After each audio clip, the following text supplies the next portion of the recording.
All right, here we go.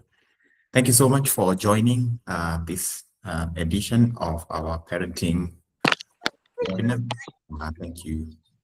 What's your name? Go keep yourselves busy. You're busy. Others, we're grateful. Please try as much as you can to ensure that your mic is muted.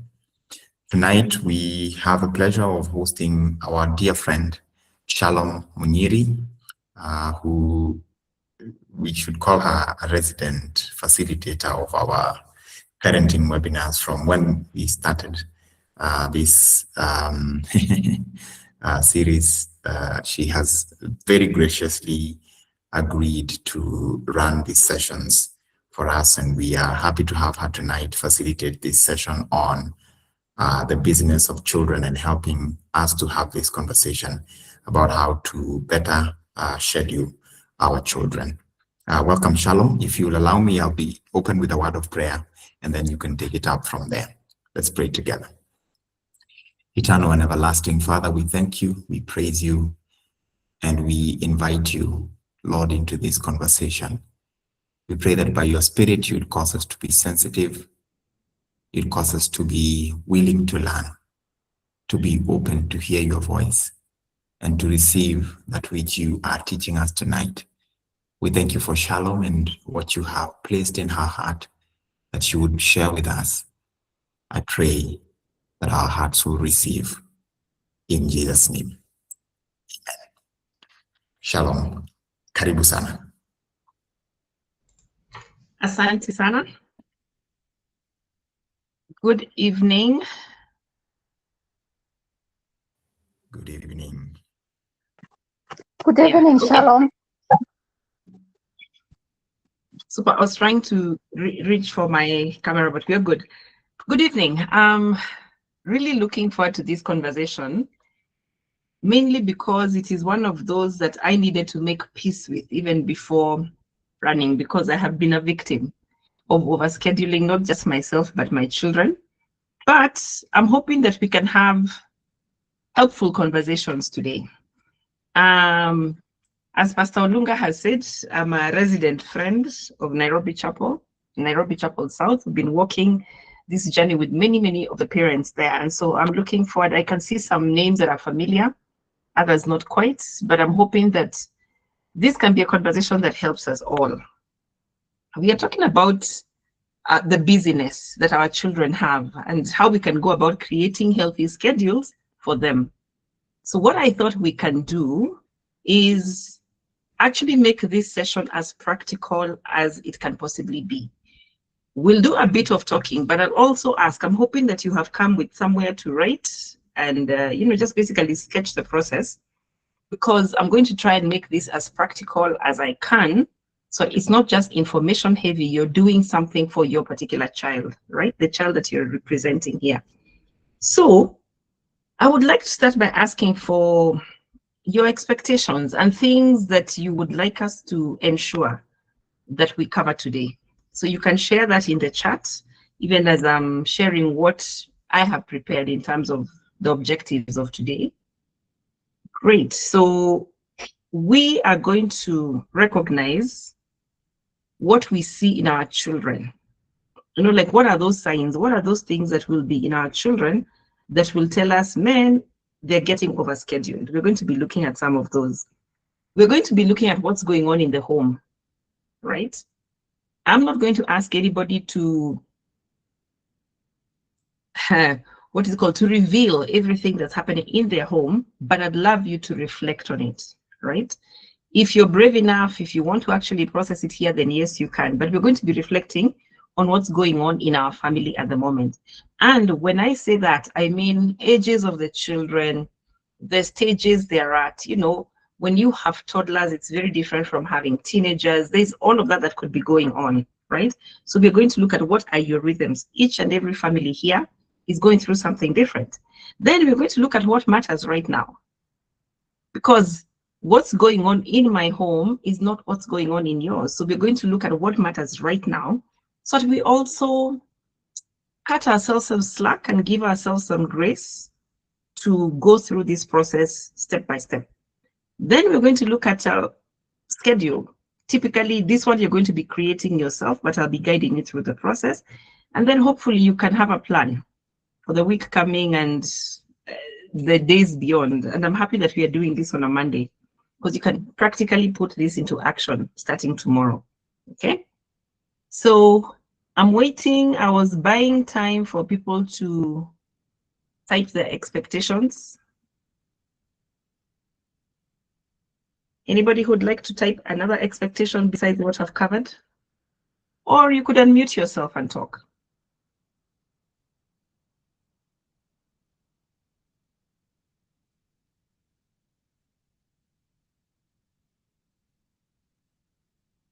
Hello, Shalom. Hello, go ahead. Thank you. So my expectation is to understand what is too much scheduling and what does rest look like, even on the holidays and during the school sessions as well, in a time when we are called as parents to ensure that the children have a sport, have a music instrument, have a language plus school. What does overscheduling look like, and also to understand what rests or what's beneficial. Yeah. Oh, okay. Thank you for that.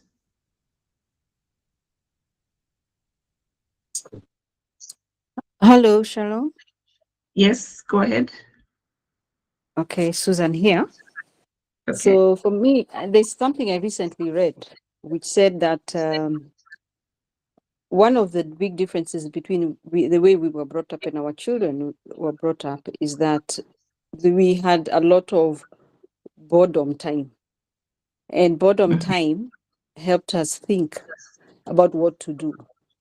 And, it was those things of you take a paper bag or you take your old socks, make a ball, you go and cut bladders and play bladder, so we were creative and were able to, sort of in a way problem solve. But we as parents today are overscheduling, a bit like what the other lady said, which means that everything is sort of predetermined for them and they don't have the ability to think, to create solutions, to problem solve. And it's a disservice. So for me, I'd like to hear a little about that. Thank you. Okay. Thank you. Yeah, we'll be getting into that. I'm hoping I've not locked anybody out. Let me start with telling you. Let me add. Okay, please. go ahead. Go ahead, Hannah. Thank you so much. Work-life balance. Like for me, I am self-employed and I find myself, I work extensively. My work can start at 2 a.m. and 2 a.m. in the morning and end at 11 p.m. midnight. So just that work-life balance as a parent so that you do not miss out on the joys. Thank you. All right. Thank you. Did you say you start your work at 2 a.m. and finish at 11 p.m.? Yes, sometimes, yes. Wow. Okay, that is not healthy. Let me just start by saying that, because it's leaving you only 3 hours to do everything else. But we'll see how to fit all of this. Like you're saying, what does work-life balance look like? It has also been said that there is nothing like work-life balance, which is why I'm saying we're going to reflect on current family patterns and rhythms that are going on, because work-life balance is a myth that has come to quote unquote oppress us. Now, here's the thing about this overscheduling. I don't think we all set out to overschedule. It is something that just found us, right? So this process, now we have a name for it. We're calling it overscheduling, which is leaving us parents feeling guilty. I was saying I'm going to start with a story about my own life. And I remember one time coming home and my daughter, she was about 4 years old at that time, and she was crying. And she was so frustrated, really, really off, and saying she doesn't know what to do. So I asked her what's going on, and she was saying she doesn't have something to do on Wednesday. And so I asked her, what do you mean don't have something to do on Wednesday? She goes, yeah. And she goes on to list what she's doing from Monday to Sunday and says, I don't have anything to do on Wednesday. So I asked her, so why do you need something to do on Wednesday? And she told me, but even you always have something you're doing every day. So I need something to do every day. And it was frustrating her. So maybe that's a place for me to introduce and say, when we overschedule them, we actually create anxiety, but we'll see some of the effects. The other one was something that I will never be allowed to forget. I one time forgot the children in school. I don't know how many of you have forgotten. You know, I wish this was an in-person workshop, Pastor Olunga. Then I would see the faces who are guilty like me. People who have forgotten their children in school. I forgot my children in school. We were doing carpooling. We were supporting each other with parents. And I just forgot that it was my day. And this thing came back to bite me because they made it a trivia question in a birthday party of mine. You know, they invited some friends. They invited friends who had been there, the one who was actually called by the kids to go and rescue them. And it was a trivia question of who here rescued her from having forgotten children in school, you know? So maybe it's a good time for me to tell you guys, you will make mistakes and your children and the people around you will not let you forget them. But you have to breathe in, out, you know, exhale and understand mistakes are there to be made. We are not calling us to be perfect. We're not looking for perfect parenting. We are looking for honest parenting. We're looking for parents who will say, you know what, I don't know what to do, or I'm overwhelmed and I need some help, right? That's what I'm hoping we can do that. So for you, what is a typical weekday? Let's start with a weekday, then we can go to a weekend. What does a typical weekday feel like in your home? What does that typical weekday feel like in your home? Please utilize the chat, then I can read that. Mine had, again, remember the rhythms, there's different seasons that people go through. I had seasons where weekdays were about food consumption. That's when my boys were teenagers, and especially because there were 2 boys in the house at the same time. My food budget shot up and they would eat, leave a trail because of course they're waking up late, they're waking up dirty, they're waking up having forgotten something. There's all the clumsiness that happens with teens and the teenhood time. And then we are all screaming at each other out of the house and we get in and jump into the car and we breathe probably 2 kilometers into the journey because people are still upset with each other. We had times, our weekly schedule would be babies over there watching some VeggieTales and we are all singing and preparing because it is fun getting ready because I'm in control. I'm still managing the children at that time and therefore doing things okay. There were seasons where everybody else gets ready, leaves, and then I get blamed for being late because I have to go checking whether doors are done. So weekly we would have issues like those. When it comes to weekend was a lot easier because of a bit of sleeping in. We had chances of sleeping in, we had easy times to do. But this one for weekend, I want to share somebody else's story. There's this parent, and I was very good friends with the son. I was working in a church at that time and therefore would have to go early to church. And this kid would say he wants to ride with me. And one time the mom asked, okay, so why would you ride with us? You know, there's a day I was running late and he said he wants to ride with me. And they had to sit and wait with him for him to get into my car. Then we go to the same church, right? What was the issue there? Their Sunday morning schedule. This kid would get, basically he was the firstborn, so he would get, should I say shouted at? All children call speaking loudly shouting today. So he would be shouted at, this is his report, to get ready, to get into the car, to mind the baby's thing, remember the toy, whatever. So he felt he was always in trouble. But when he got into my car, I would give him a high five and ask him how his week has been. So his schedule on Sunday morning was pressure. The routine in my car was about high five and reflection. And I'm sharing these stories so you're looking at what a typical weekday or weekend looks like in your home, and then you see what you may need to change. So another question I'd like to ask is where you feel the most pressure as a parent right now.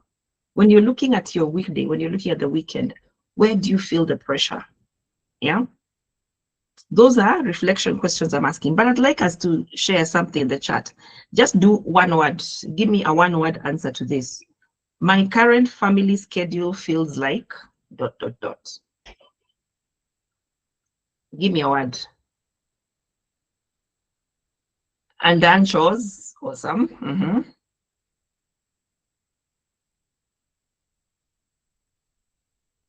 And engaging, wow.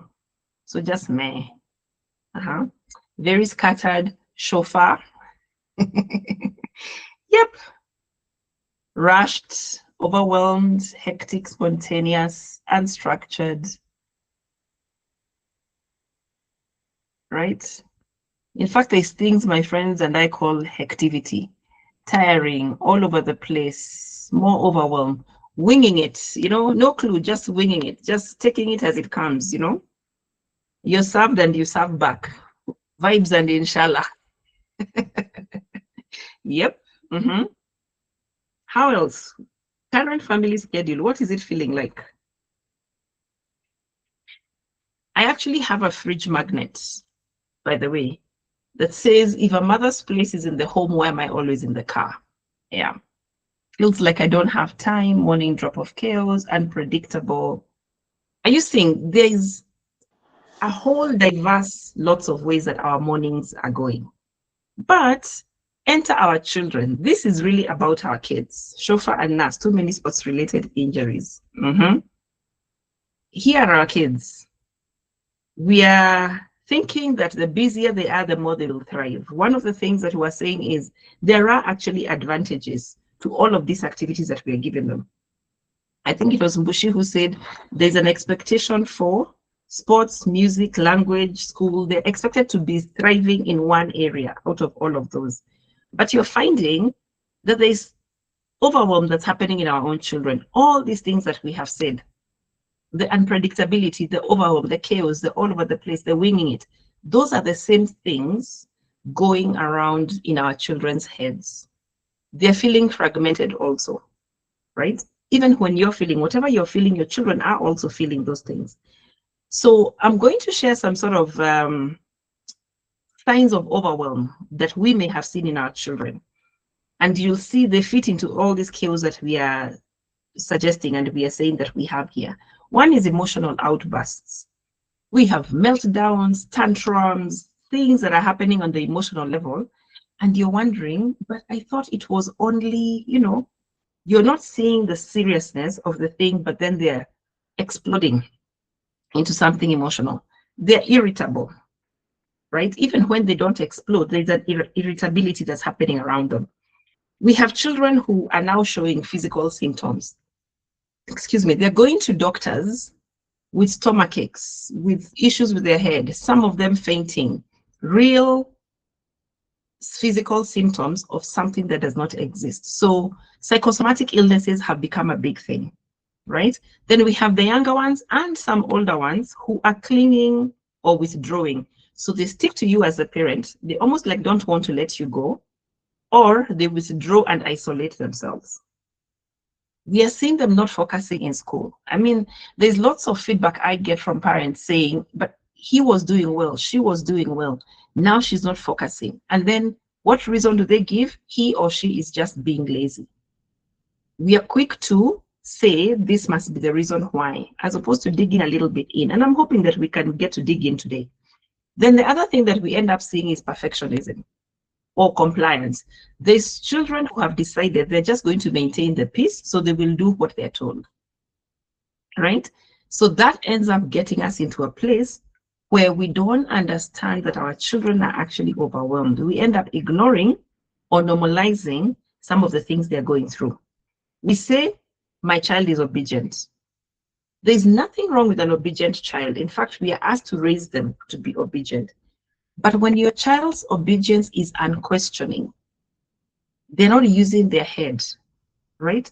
They're not critiquing anything. They're not showing any emotion. They're not showing like they have any, we like calling it skin in the game. Like, they can't just be obeying everything, right? When they obey everything without question, there's something they're hiding from you, right? And before you say that no, children should be obedient, allow me to say this lightly, even Jesus did not obey his parents, right? So there's a point at which your thinking and your child's thinking are going to differ. Therefore, expect some slight disobedience, something, okay? The other signs that we basically ignore or we normalize is this thing of staying at home, especially teen introverts. And I'm putting up my hand, much as you cannot see it. Because we like staying home, we praise our children for wanting to stay home. And we say, thank God, my child just wants to stay home. They're a homebody like me. They're not running away like Nani's child. Because we are always going to hear of some teenager who has run away from home because they want to go to some party, they want to go to a mall, they want to go to wherever, right? And we praise ours for staying home. Again, there is nothing wrong with staying home. But when all other children are connecting somewhere and yours does not want to connect with their friends, you need to ask yourself what's going on.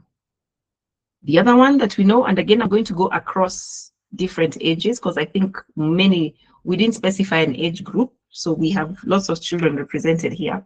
The most popular right now is teens are just moody. You know, they're just being a teenager. When we dismiss a teenager by saying they're just a teenager, we miss out on opportunities to pick some red flags or to pick some cues that could have helped us see, oops, there could have been a problem, right? And we end up finding ourselves getting hit by guilt and regret later on if our children make decisions that are not necessarily wise out of this moodiness. So we should not dismiss or ignore or normalize teens' moodiness. Now, why do I say we shouldn't normalize it?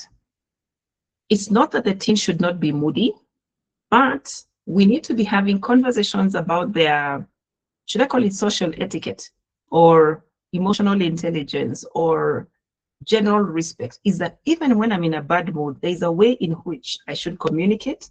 There's a way in which I should manage my boundaries so that, yes, I'm in a bad mood, but I don't need to take out the mood on everybody else. So it becomes an opportunity to teach them. So don't ignore and dismiss it as moodiness. Acknowledge it, name it, and see what you're going to do with it, right? Then there is school and academic pressure. When they are not sleeping right, they're doing, they're going through whatever they're going through, we dismiss it as it's school pressure. Again, there will be school pressure. I'm not saying that these things are not there. I'm just saying we pay extra attention to them. There will be school pressure. There will be academic pressure, right? There will be other busy schedules with all the swimming, the football, the basketball, whatever else, chess. They're doing so many things. 3 types of debate, They're in MUN, they're in World Scholars, they're in God knows what else. So they're debating their life away. I mean, they're doing lots of stuff. And guess what has happened? It's not just us who are overscheduling our children. College applications have demanded that our children have done, gosh, they're supposed to be altruistic. So they're supposed to have started some NGO somewhere by the time they're 12. There's a lot of pressure for them to do things before they can get into college. So pressure is not just coming from us internally, it's also coming from the world, right? And sorry to say, the world is doing that so they make money out of you. The more children we have, the more we need to create elite kind of level children. And therefore we start saying that this is going to be the cutoff. If they have not participated in a sport, helped a poor person somewhere, written essays for God knows what else, and volunteered, then they haven't done life. And therefore they're not worth this college. So there's people who are making us feel like we're going to miss out on the ideal life of our children by not overscheduling them, right? And I'll share some things that worked for me. I don't know what you can apply, but again, the idea here is to actually create your own plan, right? Create a plan that works for you. So I hope I have kind of like set the stage and sort of summarize what it is that we are going through. So I'd like us to, like I said, I hope you're writing somewhere. I'd like you to start writing everything down that your children are doing, all the stuff that they're doing. Like I said, there's that child who's doing World Scholars, they're doing MUN, they're in the school debate club, they're doing probably a spelling bee somewhere. All of that is language oriented and information oriented. And they still have their school essays to do and papers to read for and exams to prepare for, right? There are those who are doing chess, they're doing maths, they're doing, you know, all those things. They're doing the league, the Lego league thing. They're doing lots of robotics kind of competitions. Write everything that your children or child are doing. And at this point, all we are doing is listing them. Just list them, list them, list them, list them, right? If they're taking part in a school play, if they're writing, I don't know what, write all of those things down, okay? Because here's the thing, even as we are writing them down, I'd like us to understand that there are advantages. There are some advantages that we have for all these extracurricular activities. And some of them is a social skills development. When our children are out there participating in team sports, they will be developing social skills. When they're participating in team sports, they don't always have to play, right? When they are supporting somebody, when they're what is it called, replacement kind of players, when they're in the sub team, all of that is still part of the social skills. They're learning how to fail and therefore developing the confidence to manage life. Therefore their their self-esteem and their confidence is actually growing. So when they're being let down by people, they're being pushed off by others, they're losing a match, that is developing them in a way that is going to be helpful for their future. Then there's a physical health. Those who are participating in physical activities, they are getting healthy on a physical level. So there's all of those advantages. But as you're listing them, by the way, at some point, you will notice I'm talking so that I can give you permission to list and time to list them. As you're listing them, maybe note somewhere on the side which activities actually bring joy, and then which ones cause stress or exhaustion. There are those activities that bring joy, there are those that cause stress, right? Your child is in ballet, but if they were born like Shalom, they have no rhythm in their body. But because they're sweet, pretty, and 5 years old, they're going for ballet, right? They could be frustrated by that beautiful activity. So what are those activities that they're doing? Which ones bring them joy? Which ones are causing stress? Which ones are making them exhausted? So this is a review, okay? Maybe just to give you a framework for what we are doing and the journey that I'm taking you through, because I didn't give the slides. This is a reset process, okay? What we've done right now is to review. We're actually going to review, then we are going to rank them, then we are going to have a place where I'll ask you to drop off some things. And this is where most people fight me. Then we'll talk about rest and then see how to reset this whole process. So the review includes now all this, write them down, okay? Don't justify anything. You know, they could be playing hockey because your family is made of good hockey players. They could be running because you guys are runners. That's justification. Just write that they're running, whatever that thing it is that they're doing, okay? Now, then the other thing we're going to do, the second part is an R for rank. When you look at all the things that they're doing, are you able to rank them? Like, what truly matters right now? Do all your 4 children need to be doing 4 different activities right now? Because then what you're doing is signing up for that chauffeur job and signing off from mother or signing off from father, right? By the way, again, on a light note, this business of our children has actually driven business up, because we have Uber drivers who are signed up to take children. You know, a family has like 4 children and all of them are doing different activities in different parts of town. So we have Uber drivers whose job is to ferry these children from place to place. So understand, another advantage of your children's overscheduling is it's business for somebody. It's providing bread for somebody else, right?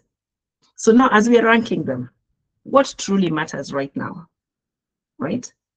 For each child that you have there, just list their top priorities, maybe 2 to 3 that they must do. 2 to 3 that they must do. And then, because this child does not exist in a vacuum, list the priorities for your family. What are some priorities for your family? Now, when I say priorities for family, maybe the rhythm or the stuff that's going on in your family means that children need to be occupied in that time after school so that you can all go home together, right? That's a priority for the family, that we live far and we need all the children to go home together. Therefore, this younger one starts doing a painting class as they wait for their older sibling to do a sporting class, right? Write some of the priorities that your family has to come into or has to pay attention to, okay? Then, as you're looking at the priorities, please identify the things that can actually be hobbies. So, is soccer a hobby or is soccer a career? Is ballet a hobby or is it a career? Is piano a hobby or is it a career? Is guitar a hobby or is it a career? So that if something can actually just be a hobby, then you don't have to have it on the schedule all the time. We don't have to be the best in our hobbies, right? So indicate, as you're working out the priorities and picking the top 3, also indicate the ones that can be hobbies. We're looking at what brings joy, what brings stress, but there's some that maybe bring stress because we are making them career as opposed to hobby. So prioritize them, right? Then a question to ask yourself is that if everything could go well, I have a client who asked me, in an ideal world, okay? In an ideal world, what would matter the most? And pay attention to those ones also, okay? So I hope we are together so far. Somebody give me a thumbs up. All right, thank you. Now, this is the hard part. I want you to take that pen and cross out any activity that you don't have to be doing now. But as you're crossing it out, put P for pause, meaning you can pause it. You don't have to do it right now. You can do it later. It doesn't have to happen in first term. It can happen in third term. It doesn't have to happen during school term. It can happen during the holiday. Just put a pause on that. Cancel it from your list and put a pause, P for pause. And then there's some that you need to remove entirely. Just remove them entirely. Okay? I'd like to say something on behalf of the children. Maybe something we didn't add in my introduction. I'm a champion for kids. I really would love children to have thriving, fulfilled lives. Now, please do not remove something from that list to punish your child for something that they have done. If they love football, if they love piano, if they love swimming, and then you remove it as a punishment, it's going to come back to bite you at some point, right? Discipline is another conversation that can be had separately, but there's other ways of disciplining them than making their activities be the punishment. Okay. I hope you're good. Now, when you're looking at what you're canceling, what are some of the hardest? This one you can type for me in the chat. What are some of the things that you're feeling hardest to remove? What are some things that you are thinking you should get off the list and you're struggling to remove them?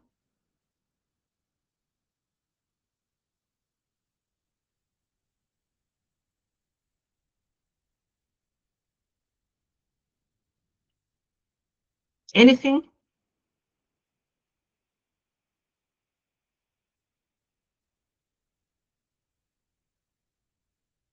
The most difficult part of a webinar is that I can't tell. VBS and BSF. Okay. I have stories there. Yes, so, okay, church meetings. Struggling to remove those. French. It's part of the school fees. You see, I told you the institutions around us are forcing us to overschedule our children. So French. And that time you might find your child doesn't have a linguistic bone in them. But they say all children learn languages the first 7 years. Piano, okay. Piano. Now, question is, besides the French, which is part of school fees, what's making these other things difficult to remove? What's making them difficult to remove?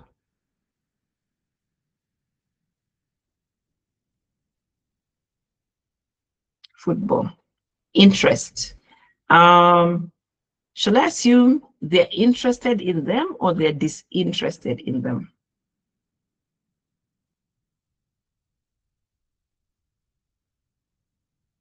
Yes, they're interested. So you're struggling to remove it because they're interested. Okay.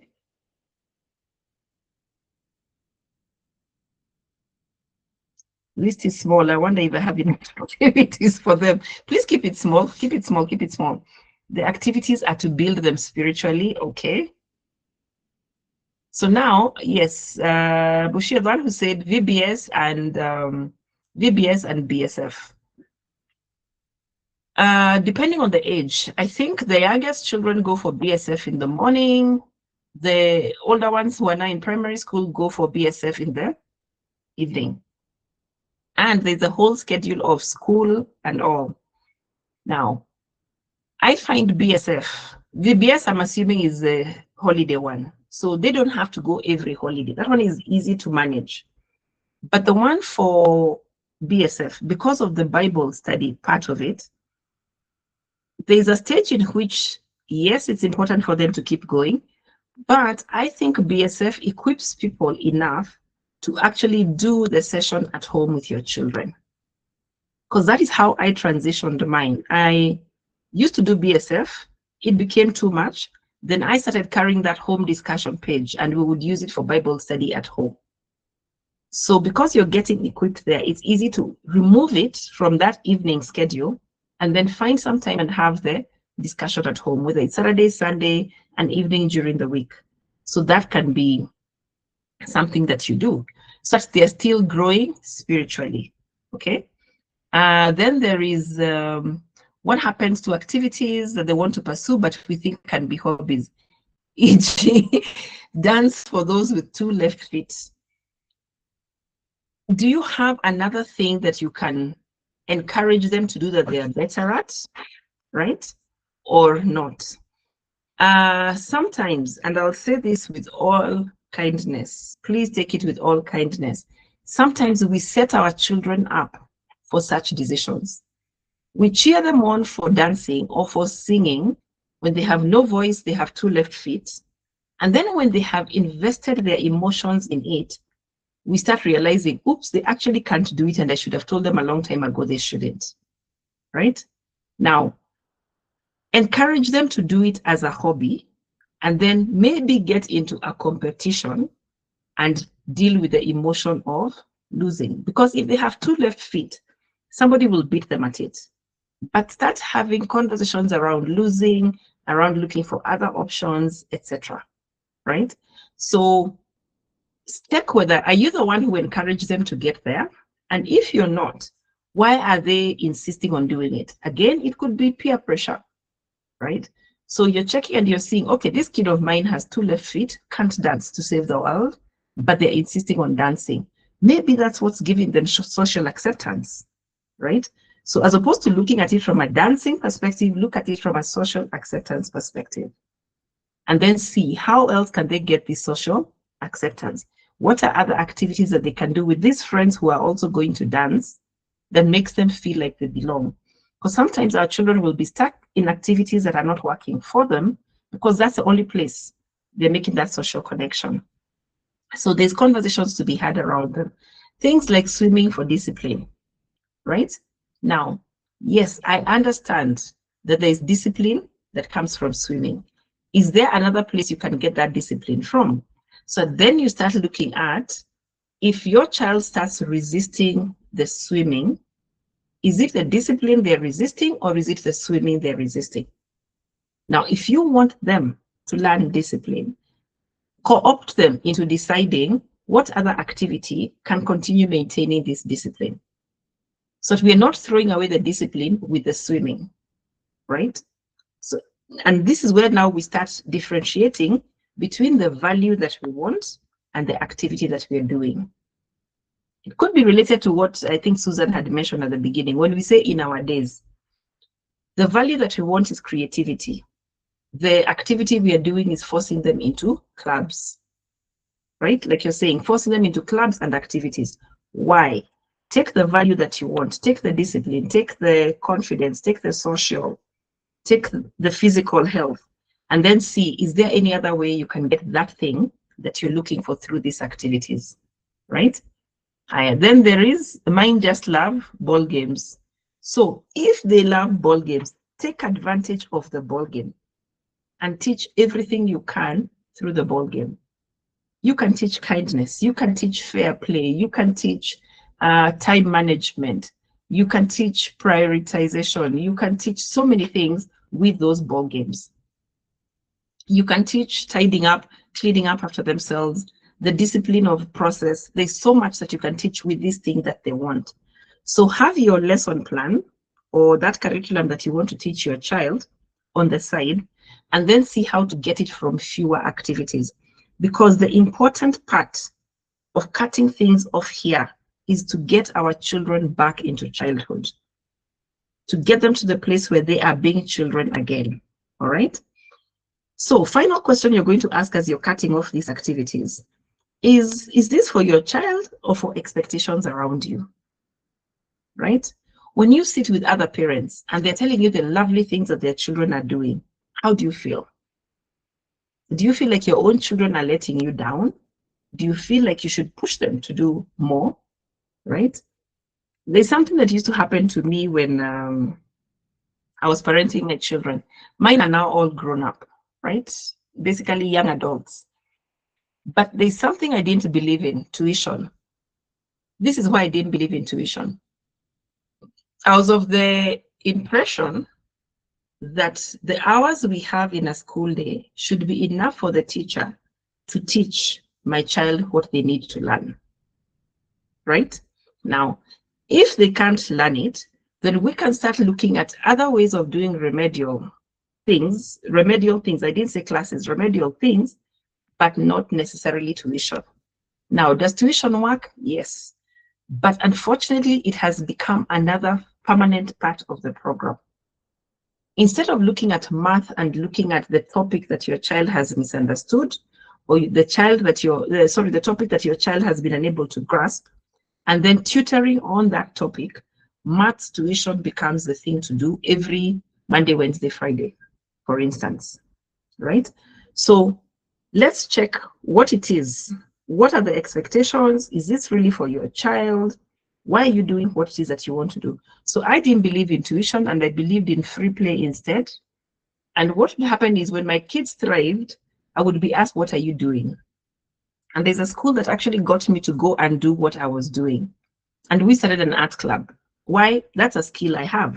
And so using the art club, my objective was not to teach the children art for them to be good artists.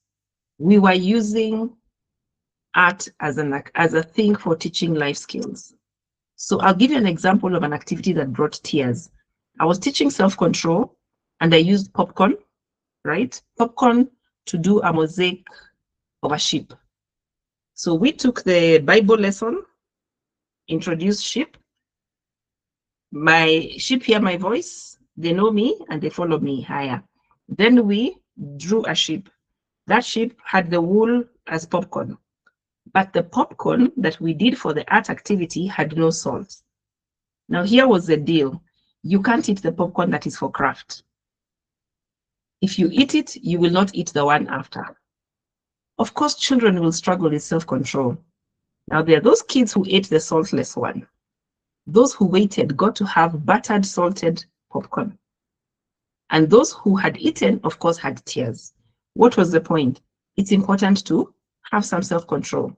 Now, that was art. It was mosaic. It was Bible lesson. It was 10 things happening within that one lesson. And I believe that's how education and extracurricular activities should be. See what it is that you want to teach and contain it in one thing so that it benefits your child as a whole.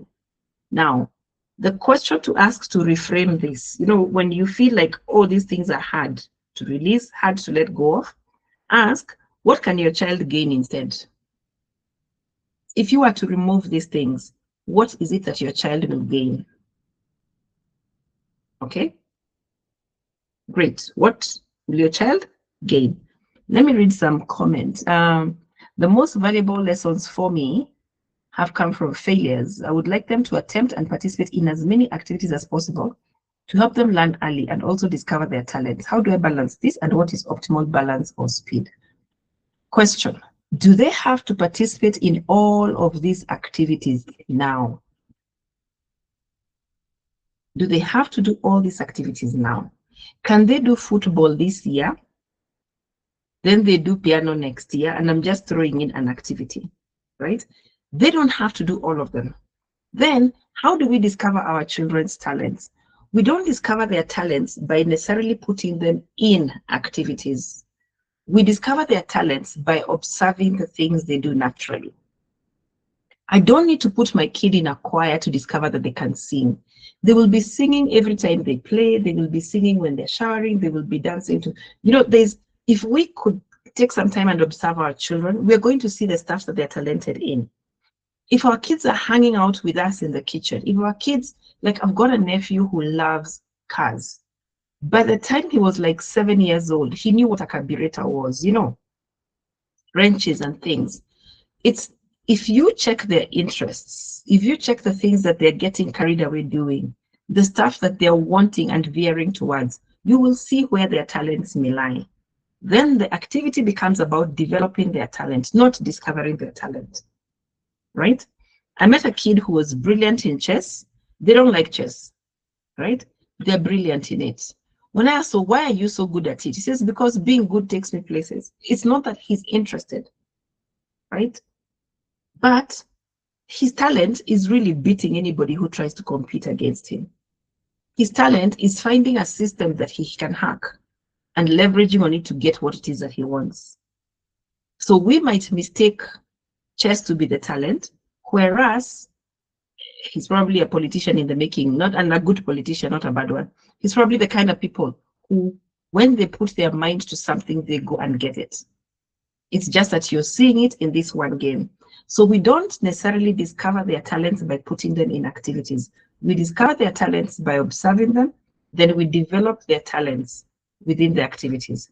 So that's what I think would be the optimal balance, right? Now, of course, speed is about do it pole pole. They don't have to be the best, and then you listen to them and you see how they're coping with whatever else that you're giving them.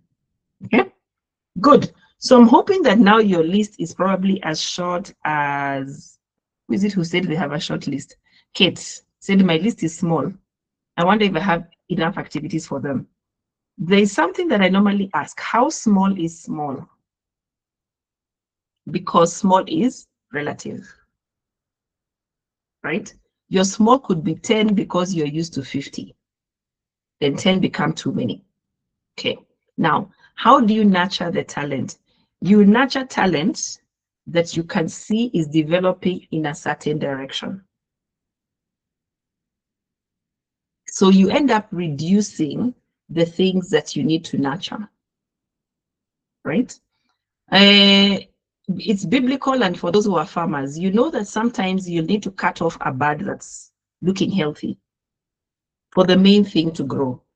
So you don't nurture everything that you're identifying. You actually look and see, okay, so what's the direction my child wants to go? You know, how old are they? What's the season that we are at right now as a family, right? And what will happen? There's parents who have moved country for their children to develop their football skill. There are those who have stayed within because they cannot move the whole family, right? So you need to look and see, what does nurturing this talent take? Is it the talent that needs to be nurtured? How long will I nurture it, right? But just nurture the one that you see is being developed in a certain direction. Okay, now let me talk to the soccer moms and dads who you can see your son is great at football, but reality core ground is that you can't afford to take them to the UK or to West Africa or to Europe, you know, somewhere to grow that talent. And you're looking and you're thinking, yes, they're great at it, but maybe will not be able to make him the best person, the best player. How about starting to teach him to be something else around the football scene, right? Because also, it's important as they grow older to have conversations around, if they got an injury, what would happen, right? So they're facing some of these things from a realistic point of view, okay? So that is the third R. We will find ourselves having some resistance, we don't want to get rid of this particular activity because it's giving them discipline, it's doing this, it's doing the other, right? Now, when you feel that resistance, here is something to think about. Okay, so she says she likes football and wants to find out whether she loves it. Yeah. And when she decides she doesn't love it, don't start reminding her how much you paid, right? So again, the financial aspect, choose how you're investing pole pole. Don't just go throwing everything into it. Because if she woke up one day and said she doesn't love it, she likes it, but she doesn't love it. If you have invested in moving the family, for instance, that may backfire on you. But if you have bought her the best kit ever, she can still use it because she likes the football. She doesn't have to be playing every day or competitively in a club, right? So see how you balance that also. Now, maybe at this point I need to mention the place where children end up getting to pick, drop. They never seem to decide what it is that they want, right? And they're picking something new all the time. Move away from the activity and focus on your child. Why do they feel they need that much attention or approval? Or, you know, what are they looking for as they're picking and dropping, right? Allow me to compare with picking and dropping relationships and friends or jobs, you know, because what is a child's work? A child's work is to basically do their studying, right? And their playing. That is a child's business. So the same way we job hop, because we are looking for something that we can't quite identify, is the same way our children will activity hop. Now, instead of telling them that they can never make up their mind, check, observe, try and see whether you can support them in learning to trust themselves, in learning to say no to a thing that they don't have to be doing. And we'll get into rest just now. So we're now talking about what does rest actually look like? Because when we can't rest or when we don't understand rest, then we schedule to avoid being idle, right? I don't know about you guys, but my mother raised me telling me that an idle mind is the devil's workshop. So guess what? Me and the devil became friends because I was born a creative, right? So I needed the idle mind to then create something. But as a child, I didn't know how to do that. So there was a lot of conflict because I was called lazy, I was called selfish, right? Because she did not want to see me idle. Yes, an idle mind is a devil's workshop. Why is an idle mind a devil's workshop? Because we don't teach our children to think. We teach them everything else. They're learning stuff in school, but they're not learning how to think. An idle mind is not one that's just doing nothing. An idle mind is not productive in any way. But when we see children, not wanting to do some household chores, for the person who said undone chores, and they're sitting and looking like they're doing nothing. When we decide for them they're doing nothing, then that becomes how they identify. When we ask them, what are you doing? We get into their minds and we get to understand what are they thinking. I was asked an interesting question the other day about how when you blow air, maybe some of you people who know physics can probably help us answer this question. You can blow air from the same mouth in two different, like one action, then the other. One will remove hot air, the other one will remove cold air. So you can imagine you're blowing to cool your soup. When you blow, that air is actually cold. But that same minute, you could actually blow like you want to put some mist on a glass or on your specs to clean them. And the air that's going to come out of your mouth is hot. So somebody asked me, how is it that we are able to blow hot air and cold air from the same mouth? Where is that air coming from? Now, you could say an idle mind was thinking that, but we could take that and go and find the science behind it and end up discovering all sorts of things, right? So this idle mind is a devil's workshop. Let's teach our children to think so that when their mind looks idle, it's actually doing something, okay? There's a kid who's trying to copy a cousin. Again, why do they feel they need to copy that cousin? What is it that they admire about that cousin that now they want to do everything about them, right? So now you're starting to look at the character traits of that cousin. Because if they're going to copy football, they are going to copy smoking if you don't have the conversation, right?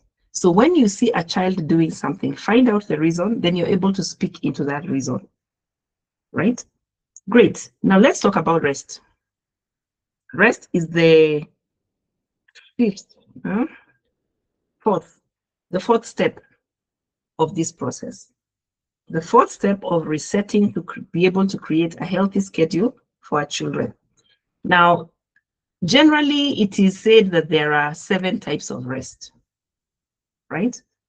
So I'll just go over some based on a list that I have picked up online, but it's just to shorten at least the process. The first form of rest is physical rest. And you can go and Google 7 types of rest, and you will have the images there. So the first one is physical. Our children need time to rest. This soccer that they're playing, this schoolwork that they're doing, they run from here to there, they need to rest. Now, the only way to rest from the physical fatigue is to sleep or do an active rest where we do the stretches and we take a break, right? People like me sit the whole day. So rest for me would be taking a walk. I hope that is making sense. Is that physical rest is not just about sleeping. There is an element of sleeping, taking the nap, but if you're sitting long, take a walk. If you're on your feet long, sit down, bend a knee. So that you're giving your body that change in the process, okay? Another one is mental rest. Now, our children are exhausted mentally. They're in school, like those of you who have children in boarding school, their schedules are rigorous. They are actually going or operating on schedules that even we adults sometimes don't operate on. They're not sleeping the hours that they're supposed to sleep as teenagers. So their brains are actually tired. Now, what do we do for mental rest? And what can we help our children do when it comes to mental rest? It's just taking a break. For real, just take a break. There's a trick that worked. This will not necessarily work for everybody, but you can see how to adapt it. There's a trick that worked for me and my kid. I had a kid who needed to keep changing activities. So it was hard for her to focus on schoolwork on its own without wanting to get distracted. So I made a study desk that was double-sided, and it became double-sided by just putting a barrier in the middle. So it's something you can do with the desk that they're using for study at home. One side was for academic, and when they needed to take a break from the academic, they went around to the other side of the desk and they did their crafting or their art, the other thing that they could do, because that helped the mind basically switch, right? So breaking down tasks, giving your child a break. Yes, they need to read for 6 hours a day, but those hours don't need to be continuous. However, they should not be getting on their phone as a form of rest. Let me put that here. And you cannot tell them not to get on their phone as a form of rest when you yourself rest on your phone.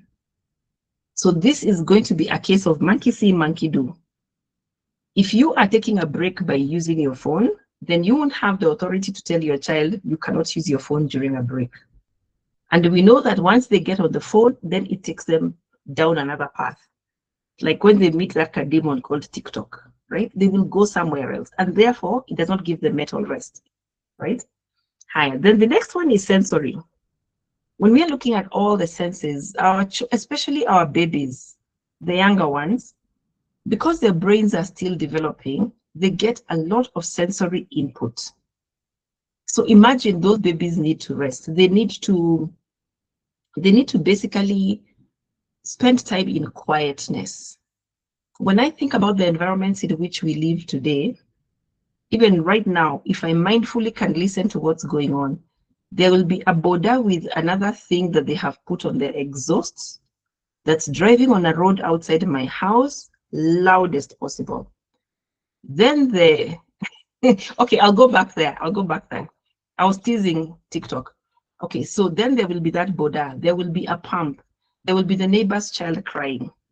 There will be a matatu that has passed by. You know, there's so much environmental noise that we are taking that we are exhausted on the sensory level, right? We look at our eyes, the stuff that we are watching, the short form videos, the things like those. So we have a lot going on. So we need to rest those senses. And it's okay to actually be still and sit in a quiet space, all right? Then there's creative rest. If you're feeling like you're not being creative, right? And you want to solve a problem, you want to come up with something, you're a CEO, or now for the sake of our children, they're supposed to be coming up with a project or coming up with that essay. You know, they need to create something, right? Let them step out. Let them step out. Let them find yellow flowers in a sea of purple ones, you know? Like, let them do something that will take them away from where they are mentally or where they are creatively so they can come back and re-engage, okay?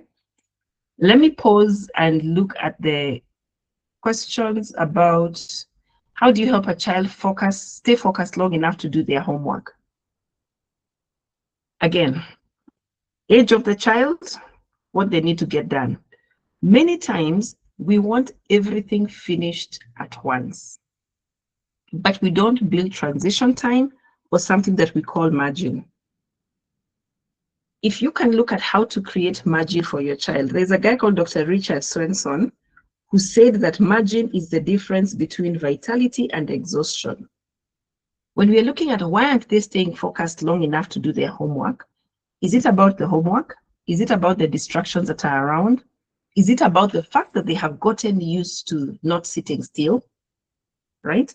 Or is the homework several subjects that they need to all do at once?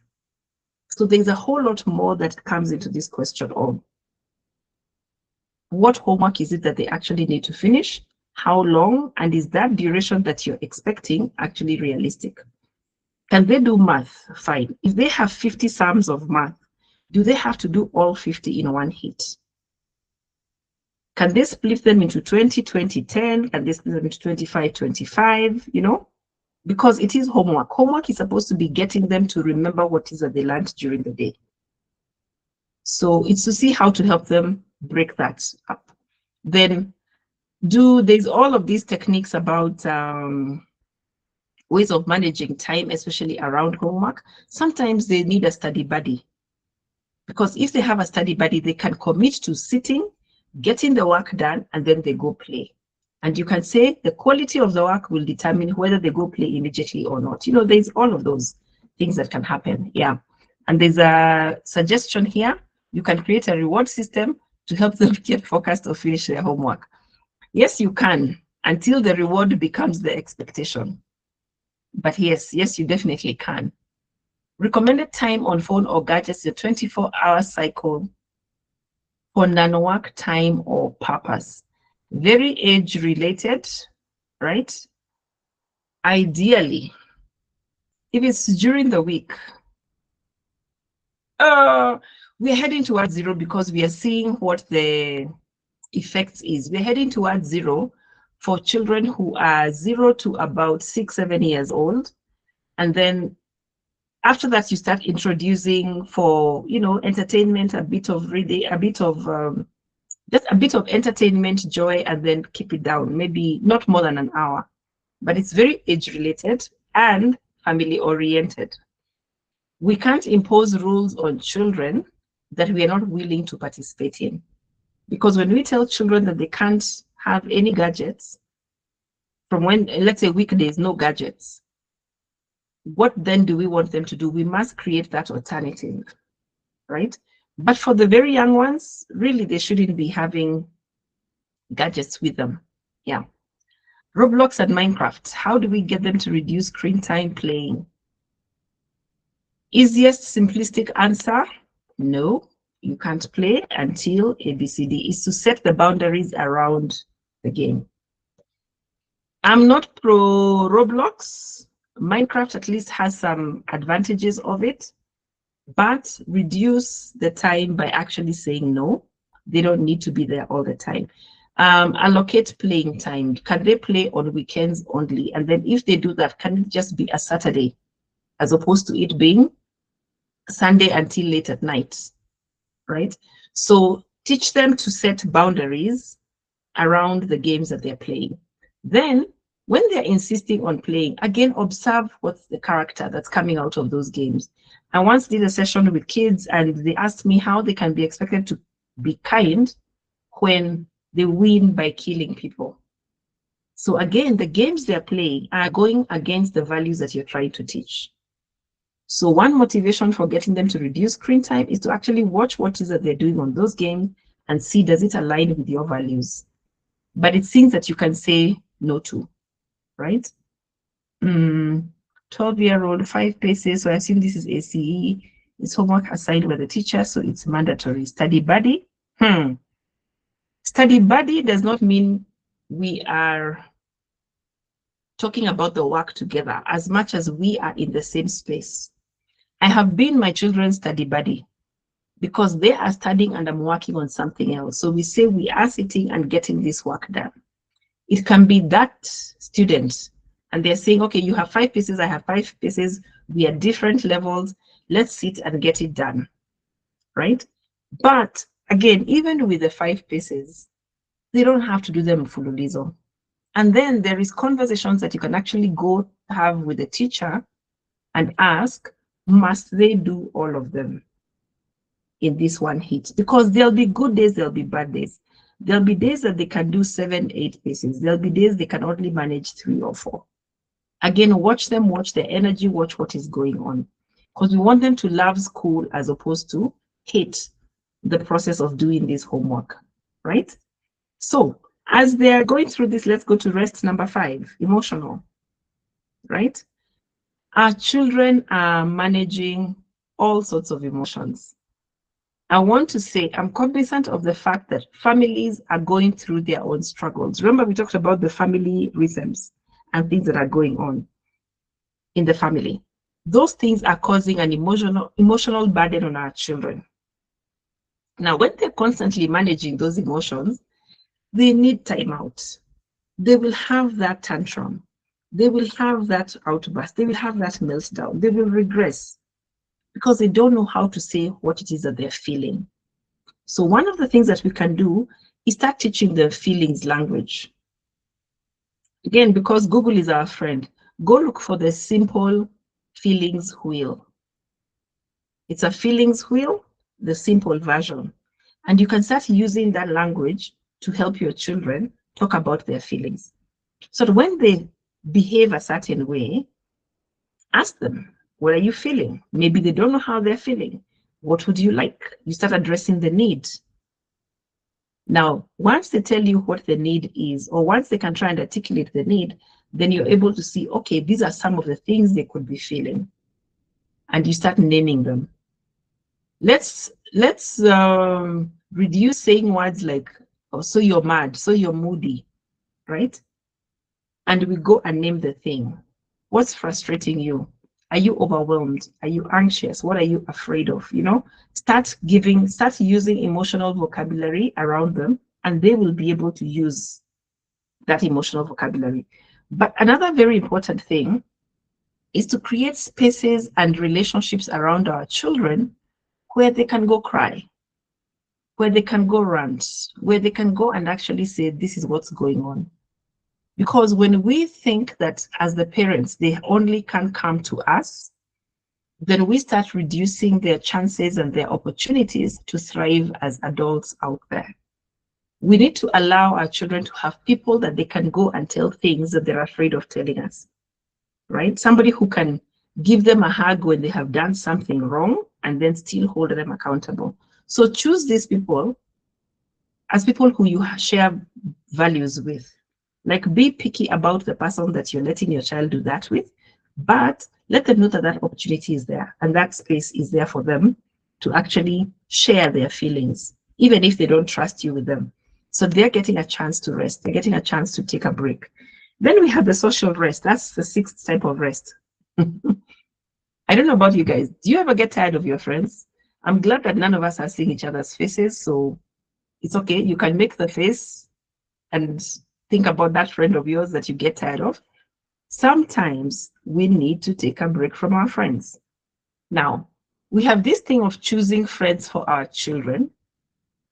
Then we go and visit the homes and we have a lovely time with the adults, because as adults, we are friends, whereas the children are having a bad time, right? We need to have social conversations with our children to ask them, do they even like our friends' children? Or have we forced them into relationships, social relationships, and social interactions that they're not interested in? So we also start teaching them how to take these social breaks, how to actually assert their social boundaries, right? And pick friends who are supportive. Again, this is a very important time to start talking about character. We may be good as adults, but we all don't have children who are good like us, because they're getting influence from different places.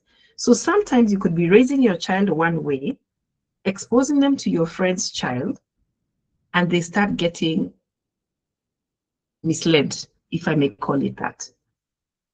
Or they stop getting the right support that they need to do, or they stop getting the encouragement to live according to certain values that you may have raised them with, right? Then let's stop forcing our children to go for events that they're just going to sit and do nothing. Now, I don't mean they shouldn't go for these events, because again, remember, enter boredom.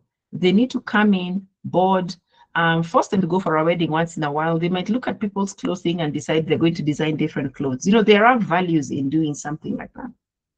But don't force them to do everything that you want done socially.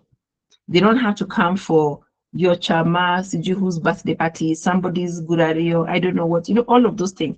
They don't have to be involved in all of those. So you're also teaching them how to say no to events that they don't want to attend. Then make it a practice to actually have solo time at home, right? Like, make solo time be a thing for refreshment as opposed to a thing for punishment or a thing for withdrawal. That when your child is upset with you, then they go to their room. That's not a good solo time. Try and make it a practice for guys to just have time out on their own, okay? And now we're in a church setting. Can you imagine we need spiritual rest? We need spiritual rest. this thing of being in church or in church activities all the time, even Pastor Olunga rests, by the way, right? Even he takes spiritual breaks. Otherwise, he would not be able to lead the way he's leading. So what does spiritual rest look like? As opposed to feeling you have to be in these rituals all the time, it's take a break from it, play a game around it, do nothing, meditate, sit quietly and reflect about something. Just take that break. Now, I'll borrow something that used to happen for us when we were kids. Like I said, I was creative, liked doing things with my hands, the coloring, the cutting, and all that stuff. And there were times we were born 4 children, and 4 children born do re mi fa so is a burden for any parent. So there were times when it would rain, when our parents would decide, no, you know what, you're not going to church. And they would give us coloring things to do. Now, 1 minute it would be coloring that is non-religious. Another time it would be read a Bible story and color. Now, because I was the firstborn, I still am. Because I'm the firstborn, I would read for the other children, and then I get to color, right? So what were they doing? They were improving my reading skills. They were giving me a chance to color, and the thing I was reading was spiritually helpful. So there's ways that you can look at helping your children basically do something spiritual without feeling it has to be church. When they go and volunteer somewhere, they're learning certain virtues that we are teaching on the spiritual level, but they get to practice them in real life. So those are some of the rest things that you should do, right? So we have, for a while, looked at the different types of rest. Take that, and I hope you can apply something for your children, okay? So as we are finishing, I would say we have reduced the activities. Pick 1, 2, 3 activities maximum that they can do in any given time. Then protect their rest time as much as possible. And then there's this one thing that we keep forgetting, which is what I want to call the reset. Now, overscheduling disconnects us from our children. Overscheduling disconnects us from the people that we love. Even when we are overscheduled, we are getting ourselves disconnected from our children. So, what is it that you can do realistically that will also increase your connection? Because we're not doing this just to keep our children not so busy. I hope we are reducing the stuff on their schedule so they start building healthy relationships with us, and healthy relationships with themselves, and healthy relationships with other people. So there's a question I like asking. What kind of childhood? You know, when you look at your child and you want to imagine them telling a story about how they grew up, how would you like the schedule you're running for them now support that child that they will become? Let me ask that again. When you imagine your child grown up, talking about their childhood, this is how we grew up, what do you want them to say? And how is the schedule you're putting them through right now going to support that childhood? So we are here saying we used to play bladder, we used to take paper bags, or God forbid, socks, and make balls. We talk about those things with a lot of fun, right? A lot of nostalgia. How can we make that happen for our children so that when they're the ones who are our age, they're saying, when we were young, this is what we used to do? What are some of those things that we can do to get it there? Because here's the truth. Our children won't remember everything that we made them do, but they will remember how life was like.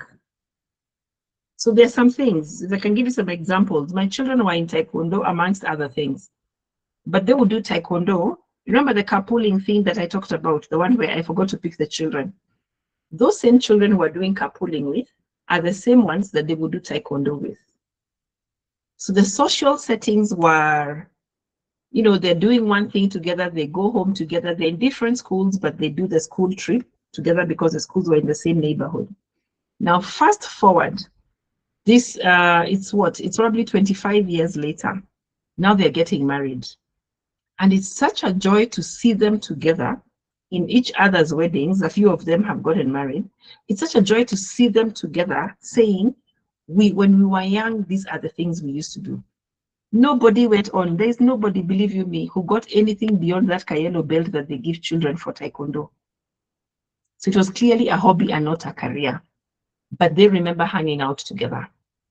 None of them is a pianist. They did a few music lessons together. The only one I've not been forgiven for is pulling my son out of Ligindogo because he wasn't performing well in school. So some of these tips that I'm even sharing are because there's mistakes that we have made. That one, until today, he tells me, I won't forgive you for that one. Yes, now I know we talk about it jokingly now, but it really upset him that he was 9, he wasn't performing well in class. I removed him from Legindo as a punishment. Now, what ended up happening there is I've taken away his love, so he doesn't have any other way to fight me back. And so he fought me back through his studies. This was a brilliant kid who could do very well, but he decided to sabotage his studies. Now, I am a firstborn daughter of an African mother and everything that the memes say about it. And so that's the parenting that I tried then. I tried to beat sense into him at that point in time. It didn't work because the only weapon he had against me, he was a kid. He can't beat me, right? So the only thing he can do is refuse to study. And so some of us are seeing reactions from our children that are the only way they can fight back. We are too powerful for them. We pay their school fees, so they will go to that school, but they will do the bare minimum. So when you're looking at your child's behavior and you're wondering what's going on, sometimes pause and reflect and see, is there something that this behavior is telling me that could be related to the schedule I'm giving them? Is there something that this behavior is telling me that could be related to an activity that I'm giving or not giving? Allowing or not allowing, right? So I want to pause there. I know we have been asking the questions on the chat, and I really celebrate you guys and thank you for that because it made it interactive. But I'd like to ask if there's any question that you would need us to answer in the next couple of minutes, we can do that. So basically what I'm saying is we model what we want for our children. And if you try and think about the childhood you want them to talk about, the grown-up you want them to be, use the schedule to align their life in that direction. And I'm hoping that you have picked something that can work for your particular child in your particular situation. All right, I'm done. Over to you, Pastor Olunga, for some questions. Wow, we did. Thank you. Okay, I can see some questions already. There's some questions. We can take them. How do you help a teen change her attitude? Yeah. How do you help a teen change her attitude towards her studies? Bright girl, but very easily distracted, and many times not serious about her work, hence seldom studies and less forced. Now, there's a way. When you say she's bright, what's her brilliance? What's that intelligence that you're seeing? And how can you leverage on that intelligence? Again, because Google is our friend, go look for multiple intelligences. And when you look at multiple intelligences, there's different ways in which the brain basically will learn. And then there is her learning style. Bright girl, easily distracted. You see, what happened with mine was I realized because she gets easily distracted, I structured a space for the distraction. She still gets easily distracted, but structure the space for distraction. So what worked for me was giving her, actually putting the distraction as part of the plan and saying, this is where to study. When you get distracted, come on this side. So what I was doing is containing her anyway and still addressing her interests. So look at this bright girl and ask, what is her brilliance? Where does her brilliance come in? And then how does she learn? And then leverage on that to get her to take her studies seriously. Sometimes she's not taking her studies seriously because it's not challenging. So see what it is that can actually challenge her if that is what she needs. Okay? What's the ideal time to get your child a phone? Your child does not need a phone. They can have access to a phone. Our children don't need to be owning phones. Now, because of things like school trips and things like that are happening, if your child is, let's say, 12 and they are going on a school trip, they can go with a phone. But this thing of giving our children phones, we are making them own things that really they don't need to be owning, and we are programming ourselves to treat that phone as though it is their property, and yet we're the ones who bought them. Ideal time to get your child a phone, later teenagehood, 15, 16, somewhere there. But the 12-year-olds, the 13 who are going away from home can get a phone, right? But again, the phone access and phone use should be conditional. Yeah. Too much suicide going on. I am super worried. Now, suicide is a big deal. And suicide is, for many children, a solution to a problem that they have been unable to process. There's an element of suicide as a result of a mental, and I'm trying to get into this without making this really fully into the suicide space, is there are those who are mentally challenged. And so they will have a disorder that's going to make them so depressive that suicide becomes that option. But a lot of the suicide that's going on is because these children are trying to say something and they're not feeling safe enough to say it, or they don't have an opportunity to say it. Many of our children are a relationship or a connection away from killing themselves, right? And so you find that there may be cries of help that we are missing. There may be things that we are not seeing at all. They themselves do not know that it is happening, right? And then there's also drug-induced suicide that's happening, where they are dying because they tried something and it backfired on them. Or they were trying to get a high and they end up dying. I've got a client who almost died by jumping off a balcony, and she wasn't jumping off to kill herself, she was jumping off to get into the swimming pool, but from the 4th floor of a building. It's the drug she had taken that had affected the depth perception in her brain, and she was seeing as though the swimming pool is right there. So when we're talking about too much suicide going on, the suicide cases are all different. There's something different going on with each kid who is dying by suicide, right? There's a combination of rejection, there's a combination of hopelessness, helplessness. Some of them are saying that's the only way out, so it's a solution to a problem that they have. And then there is copycat solutions where some are copying their friends. So there's a whole lot more. Yes, you should be super worried, but that's a conversation that probably we can have as a separate conversation. Over to Pastor Olunga for organizing something like that. I love spiritual rests. Resets my emotions at the end. I had no slides. There were some basic notes, but yes, I could share that. Okay, thank you guys. Stop calling me Pastor Mbushi.